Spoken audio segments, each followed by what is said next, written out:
पुष्कर सिंह धामी उत्तराखंड के मुख्यमंत्री press conference में क्या कुछ कह रहे हैं, सबसे पहले अपने दर्शकों को वो सुनाते हैं। प्रकार का उत्साह हर एक वर्ग का यहाँ पर दिखाई दिया। वो निश्चित रूप से आने वाले समय में जो 4 जून को परिणाम आने वाले हैं, उस परिणाम का एक स्पष्ट प्रमाण है कि परिणाम किस दिशा में आने वाले हैं। 400 पार का जो नारा है, वो नारा निश्चित रूप से पूरा होगा। अनेक स्थानों पर कुछ भ्रामक चीजें भी आ रही हैं, लेकिन मैं अनेक स्थानों पर उत्तर प्रदेश में भी गया हूं और देश के अन्य स्थानों में भी गया। उत्तराखंड में पहले चरण में मतदान था, मतदान का प्रतिशत कम जरूर हुआ, तो मेरे से पत्रकार मित्रों ने सबने पूछा कि भाई इस बार पहले के मुकाबले कुछ मतदान कम हुआ है। मैं बताना चाहता हूं कि मतदान, चूंकि जो भी लोग मोदी जी को प्रधानमंत्री बनाना चाहते हैं या उसके लिए मत करना चाहते हैं, वो सारे के सारे लोग मतदान करने आए। सामने बहुत ज्यादा संघर्ष न होने के कारण से दूसरी पार्टियों के लोगों ने मतदान में कम भाग लिया और जो हमारे विरोधी विचारधारा के लोग थे, वो कम मतदान वहां पर एक कारण रहा है। भारतीय जनता पार्टी के मतों में किसी प्रकार का कोई अंतर नहीं रहा।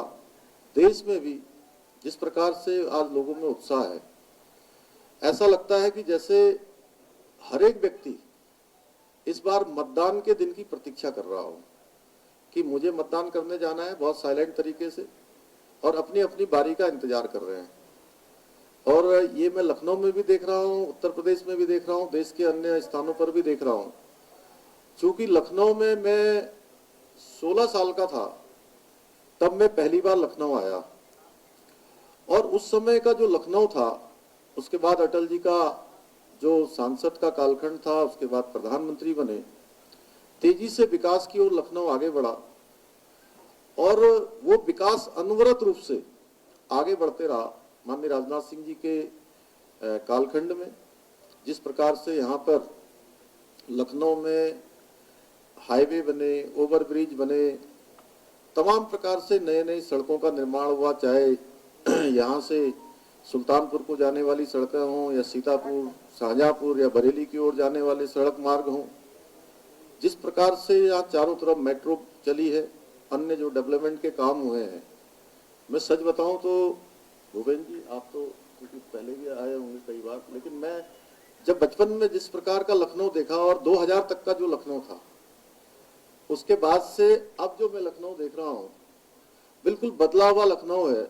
और एक तरह से कहिए कि अगर उस समय का व्यक्ति एकदम से 2024 में आएगा, 24 साल बाद, तो उसको ये लखनऊ भी भूल भुलैया जैसा लगेगा। जैसे यहाँ से गोमती नगर जाना एक बहुत टेढ़ी खीर हुआ करती थी, और आज आसानी से हम कुछ ही मिनटों में यहाँ से गोमती नगर पहुंच जाते हैं। यहाँ से अलीगंज, यहाँ से त्रिवेणी नगर, निराला नगर आसानी से पहुंच जाते हैं। इतने सारे काम यहाँ पर हो गए। तो लखनऊ के साथ साथ पूरा उत्तर प्रदेश तेजी से विकास की ओर आगे बढ़ा है, एक छोर से लेकर दूसरे छोर तक।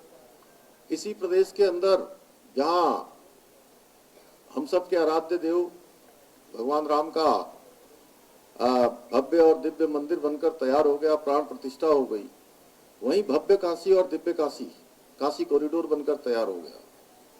तो ऐसे अनेक काम यहाँ पर हुए हैं। तेजी से इन्वेस्टर एक हब उत्तर प्रदेश बना है, इन्वेस्टमेंट का एक बूम यहाँ पर आया है इन्वेस्टमेंट समिट के माध्यम से।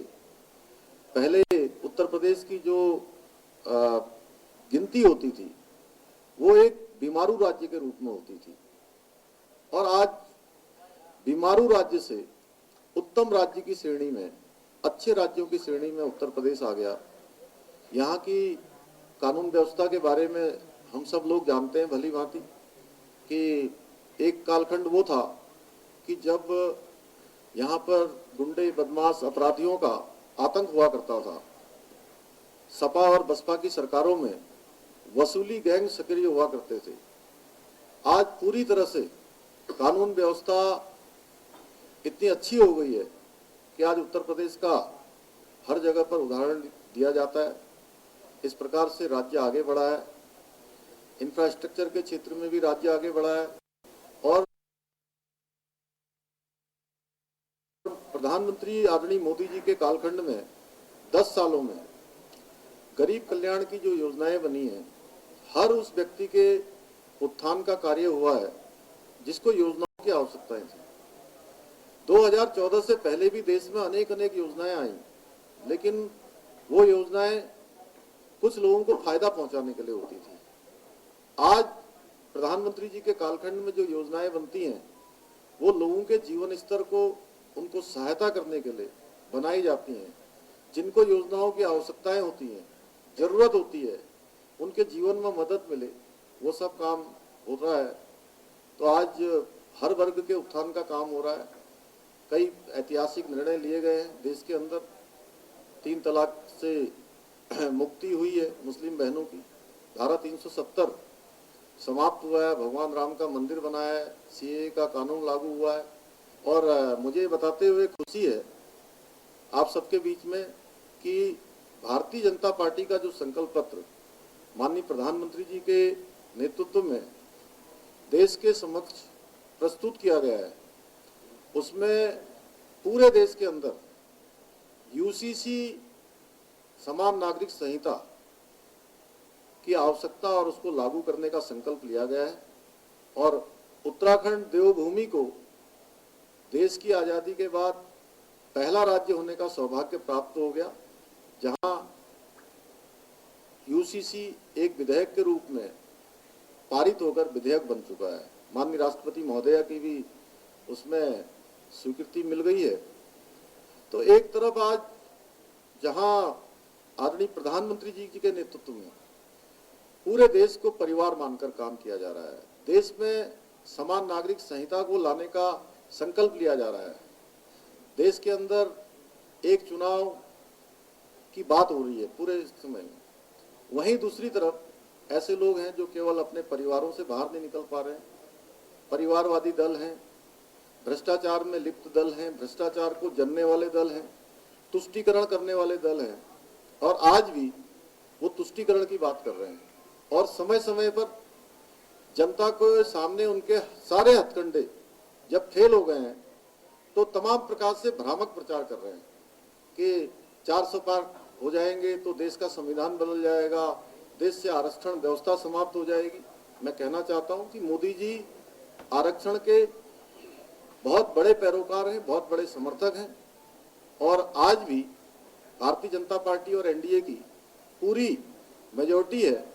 जब देश में गरीब कल्याण के लिए, पिछड़ों के लिए, अनुसूचित के लिए, जनजाति के लिए जो काम इस कालखंड में हुए हैं, देश की आज़ादी के बाद कभी नहीं हुए हैं।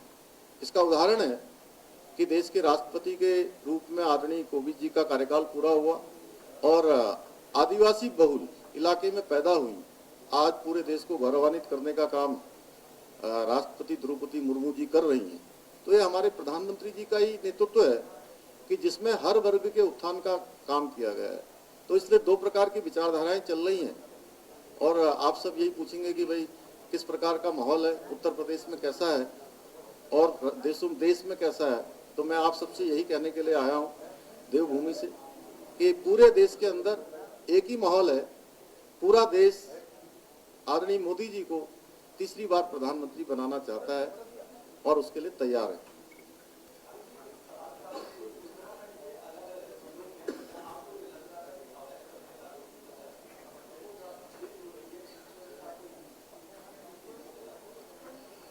देखिए, अवैध जो अतिक्रमण है उसके लिए तो हमने सेपरेट काम किया है। उसके लिए हमने अतिक्रमण हटाओ अभियान चालू किया था और आप सबको बताऊं कि वो अतिक्रमण हटाने का हमारा अभियान चला जिसमें हमने वो लैंड जिहाद था और लैंड जिहाद के तहत बहुत बड़ा अवैध अतिक्रमण था, अवैध कब्जे थे, उसमें 5000 एकड़ से भी ज्यादा जमीन हमने मुक्त कराई है। लेकिन यूसीसी हमारी पार्टी का जनसंघ के जमाने से ये देश के सामने एक संकल्प था कि और बाबा साहब डॉक्टर भीमराव अंबेडकर जी जब संविधान बना रहे थे, तो उस समय भी इस पर बहुत बहस हुई, लेकिन उस समय ये प्रावधान नहीं हुआ कि यूसीसी लागू हो, कुछ बहस होने के कारण से। लेकिन संविधान के अनुच्छेद 44 में